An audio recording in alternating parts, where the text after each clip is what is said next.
Good morning, students. I hope you all understood the first part of Geography Lesson 5, that is India, Population, Transport, Communication and Trade. In last class, we saw about population.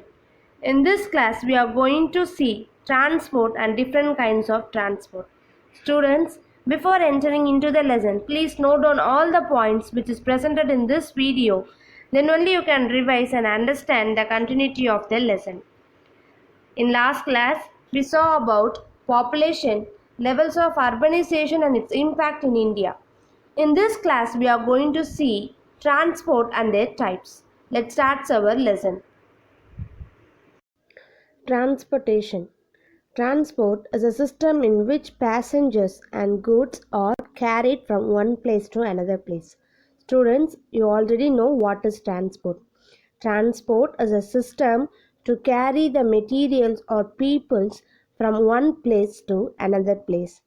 Transport system is considered as the lifeline of a country.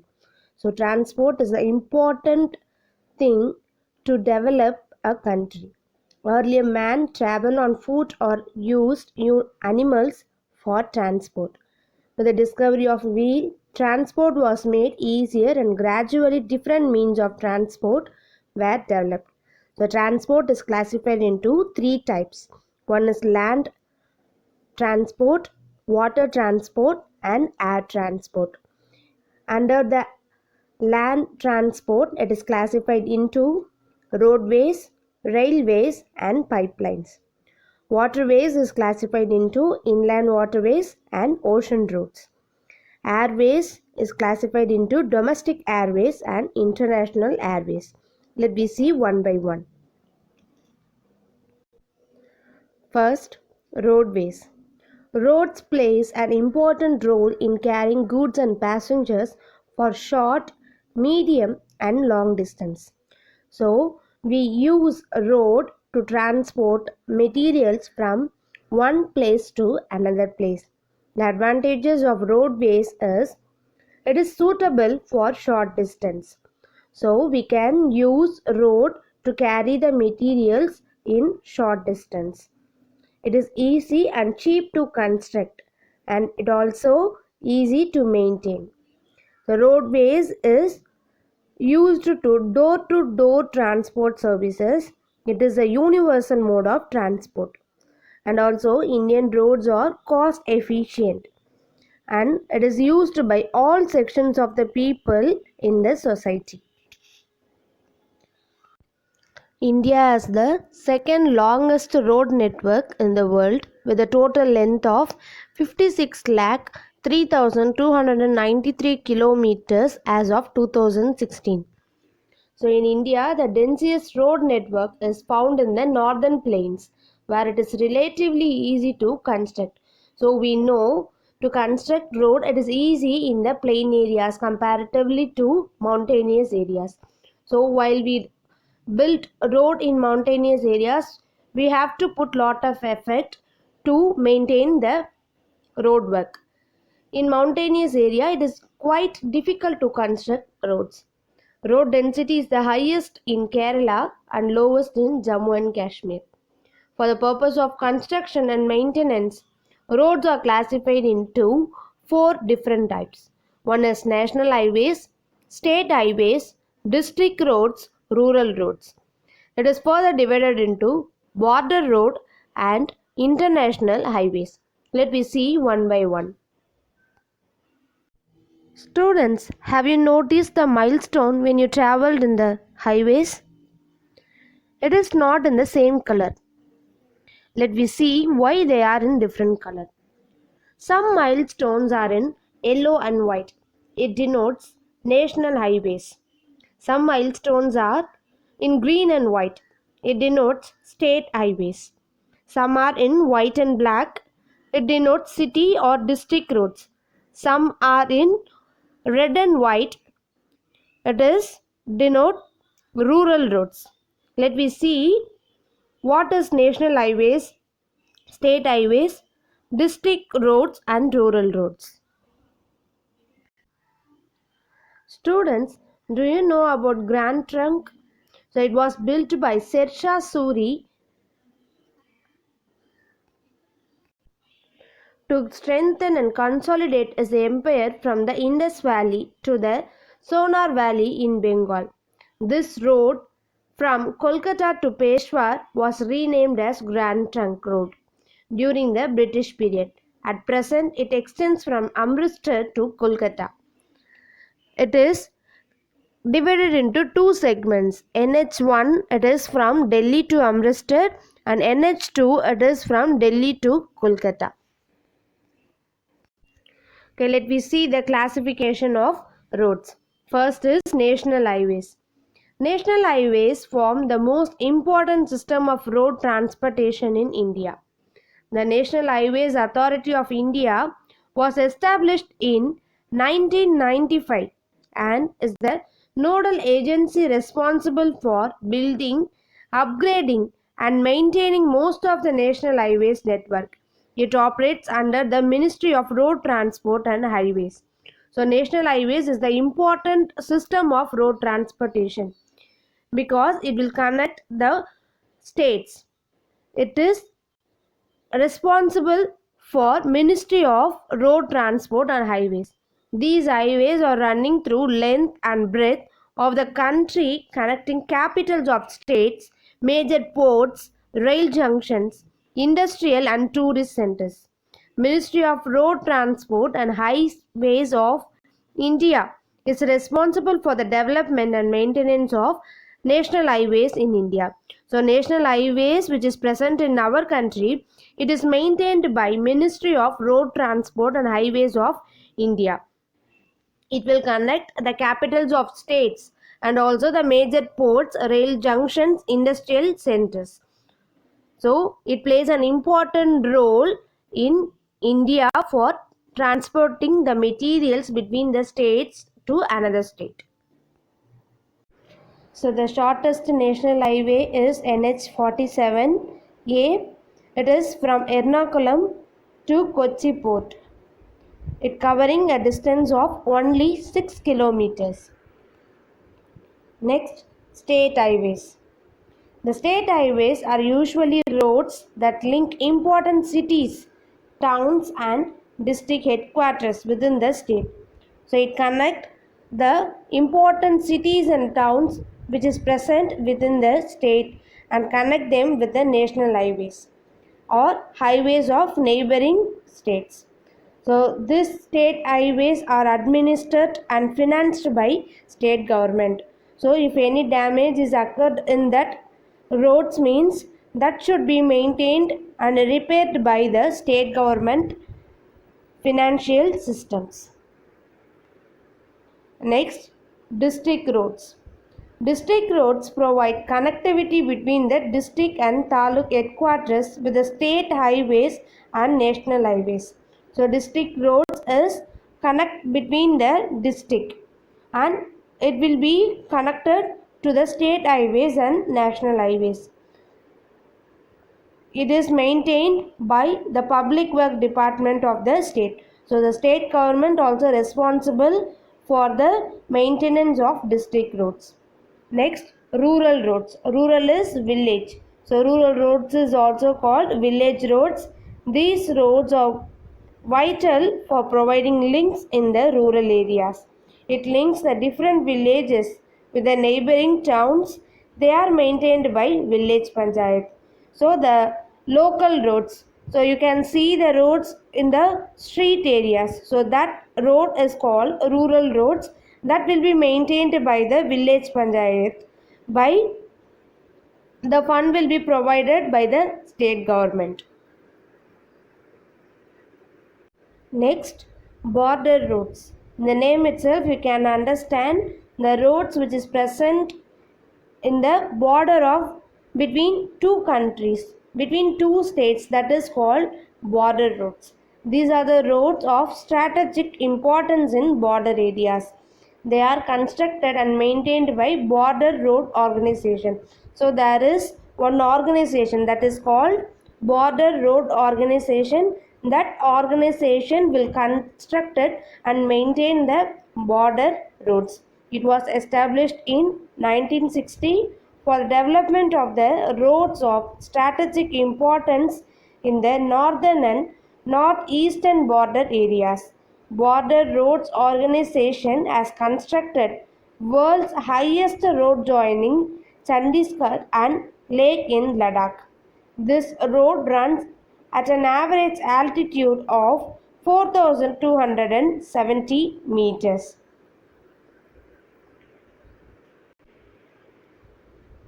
Next, Golden Quadrilateral.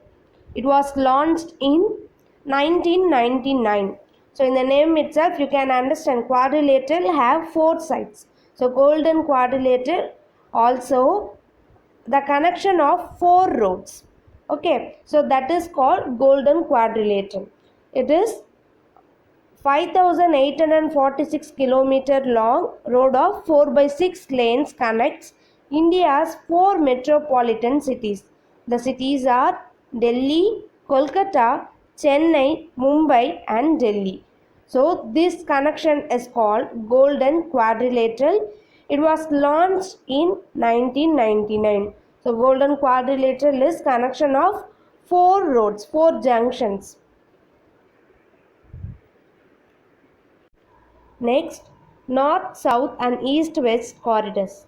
North-South corridor aims at connecting Srinagar in Jammu and Kashmir with Kanyakumari in Tamil Nadu with 4,076 km long road.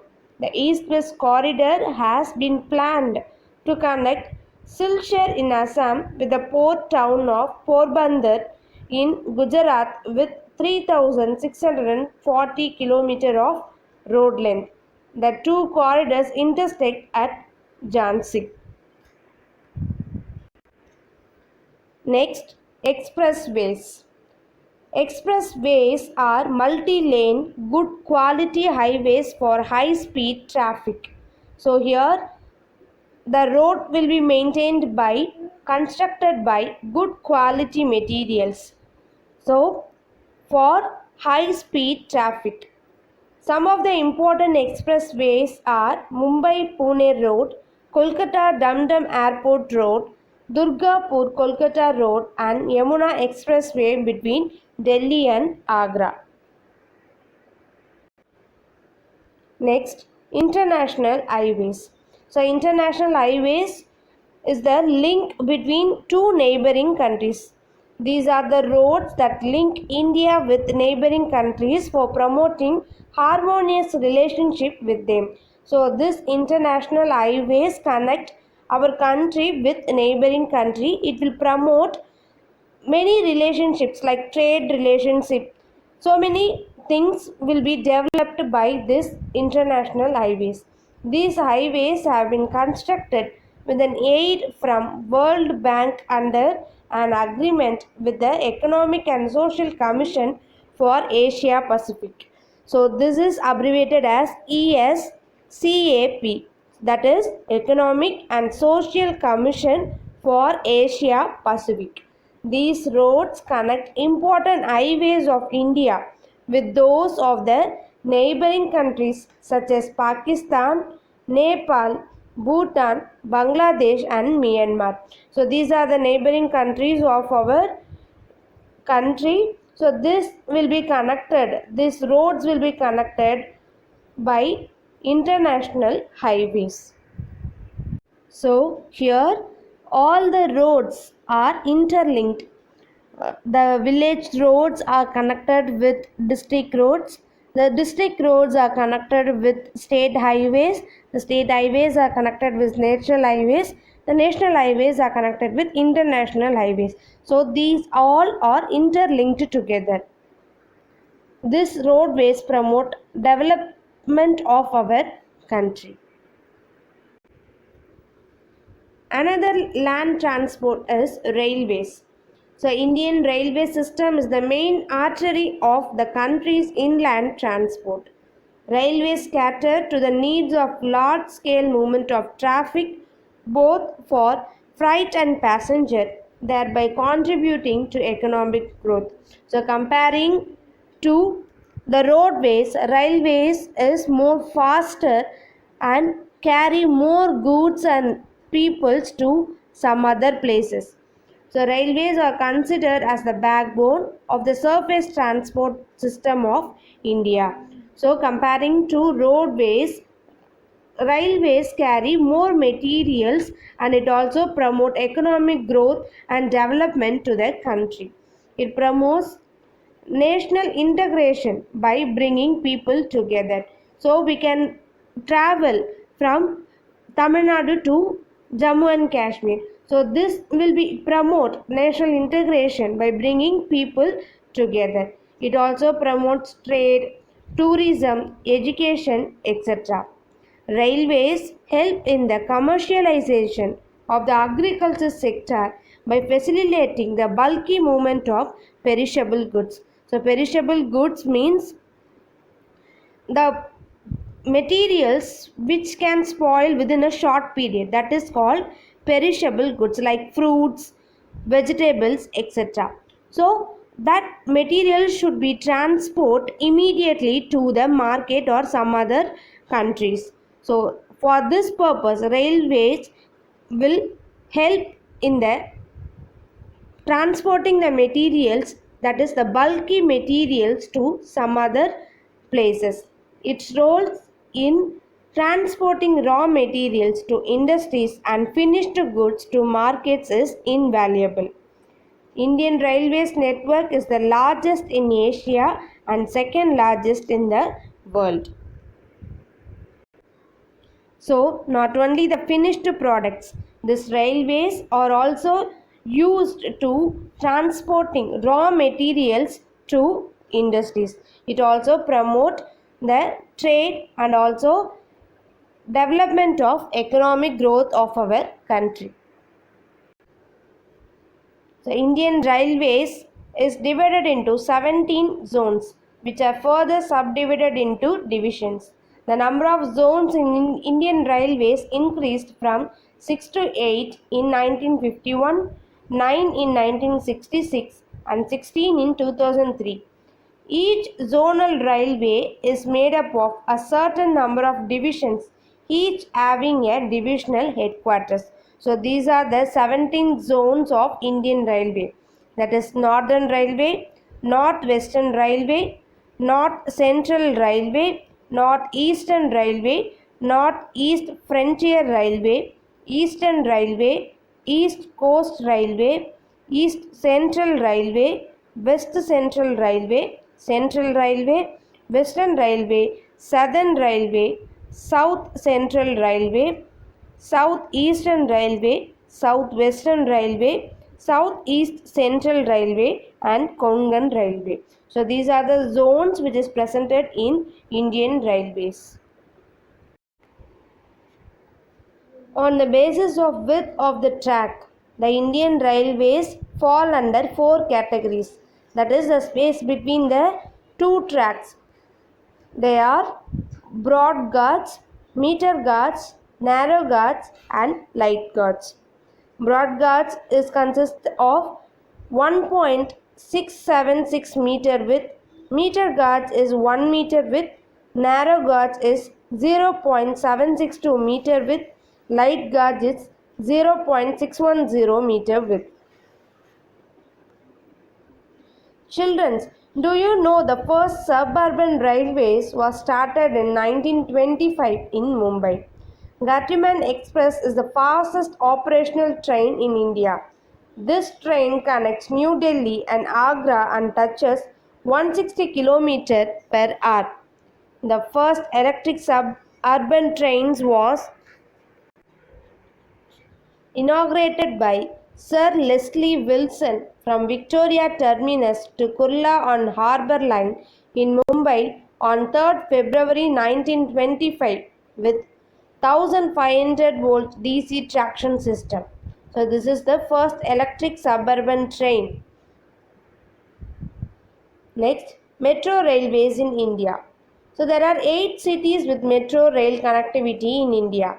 They are Kolkata, Chennai, Delhi, Bangalore, Gurgaon, Mumbai, Jaipur and Kochi.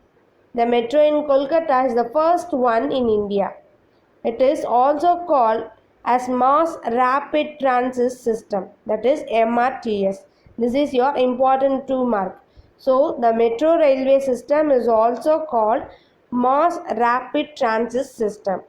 As of September 2018, India has 507 km of operational metro lines and 381 stations. Next, pipeline transport. Pipelines provide convenient mode of transport to connect oil and natural gas fields, refineries and to the market. So pipeline is used to transport the materials like oil, natural gas, etc. to the respective places. So in the past, these were used to transport water to the cities and industries. So we know that pipelines is used to transport the liquid materials, but nowadays solids can also be transported through a pipeline when it is converted into slurry. Slurry means the jelly like material. Okay, so nowadays the solids can also be transported through a pipeline when converted into a slurry. The initial cost of laying pipeline is high. So for the laying pipeline, it it takes high cost, but subsequent running cost is minimum. It can be laid through difficult terrain as well as underwater. So it may be underwater or in a terrain places. It ensures steady supply of goods and reduces the transshipment losses and delays. So there is no traffic in the pipelines. So it reduces the maximum time and also the transshipment losses and delays. So some of the oil field which is present in our country is, it is located in Assam to Kanpur, from Salaya in Gujarat to Jalandhar in Punjab, and gas pipeline from the Azira in Gujarat to Jagadaspur in Uttar Pradesh. Next, waterways. A waterway is an important mode of transport for both passenger and cargo traffic in India. It is the oldest and also the cheapest means of transport and most suitable for carrying heavy and bulky materials from one country to another. It is a fuel efficient and eco-friendly mode of transport. So waterways is also an important mode of transport. It also carry the bulk amount to some other country. The water transport is of two types. One is inland waterways, another one is ocean waterways, which is also called sea route. Let me see one by one. Inland waterways. Inland waterways in the form of rivers, canals, lakes and backwater. It depends upon the depth and width of the waterways and the continuity of the water flow. So this inland waterways will not provided in all the rivers and canals. It is based upon the depth and width of the waterways. For the development, maintenance and regulation of national waterway in the country, the Inland Waterways Authority was set up in 1986. The major national waterways are Ganga, it is from Halda to Allahabad. Next, Brahmaputra, it is Dhubri by to Sandhya. Next is Barak. Another one is Brahmani and Delta canals.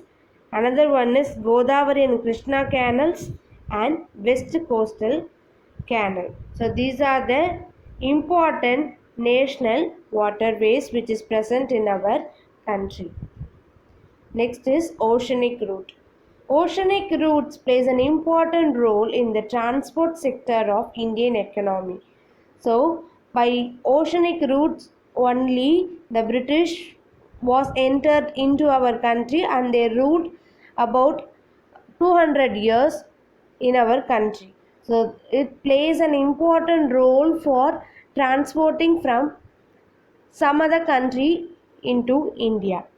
About 95% of India's foreign trade by volume and 70% by value moves through ocean routes.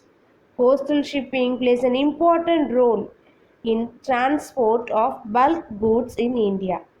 Shipping is not only the most economical mode of transport, it is also an environment friendly transport. So it does not pollute any environmental pollution.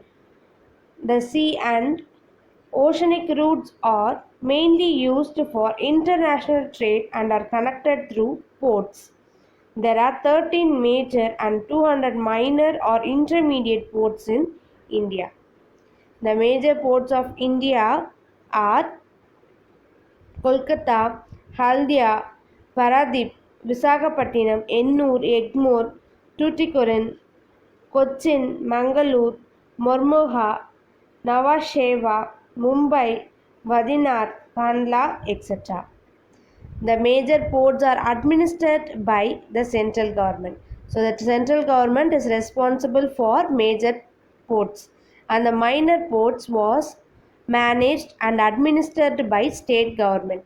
So the major ports were administered by central government and the small ports, that is the minor ports, are administered by state government.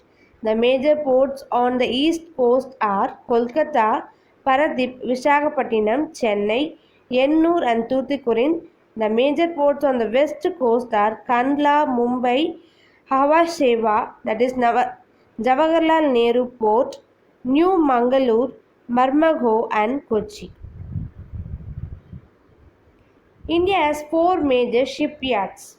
They are Hindustan Shipyard in Visakhapatnam, Garden Reach Workshop in Kolkata, Mazagaon Dock in Mumbai, Kochi Shipyard in Kochi. India is the second largest ship owning country in Asia and ranks 16th in the world. Next, air transport.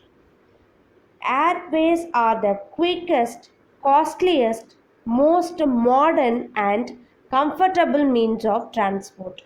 Air transport facilitates connectivity on a national, regional and international scale.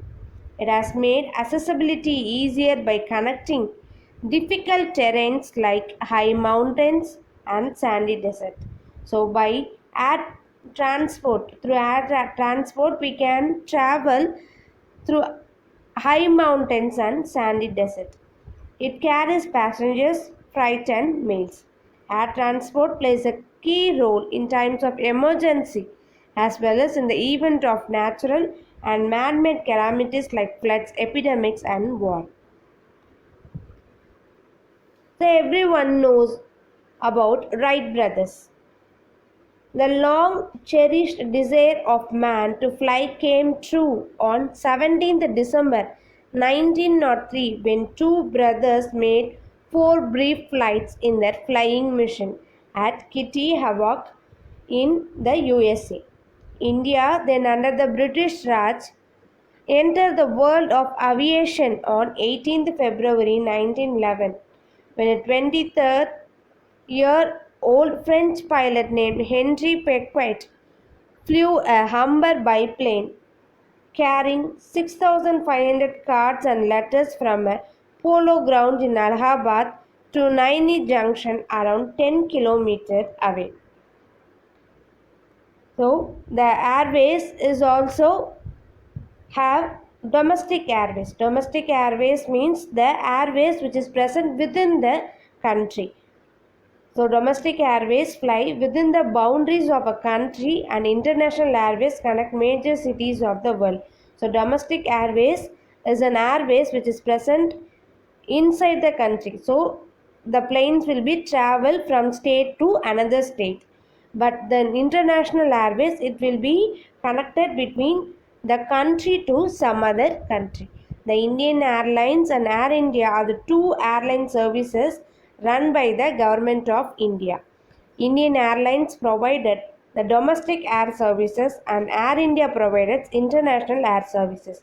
So these are the two major airline services which is run by the Indian government. They are Indian Airlines and Air India.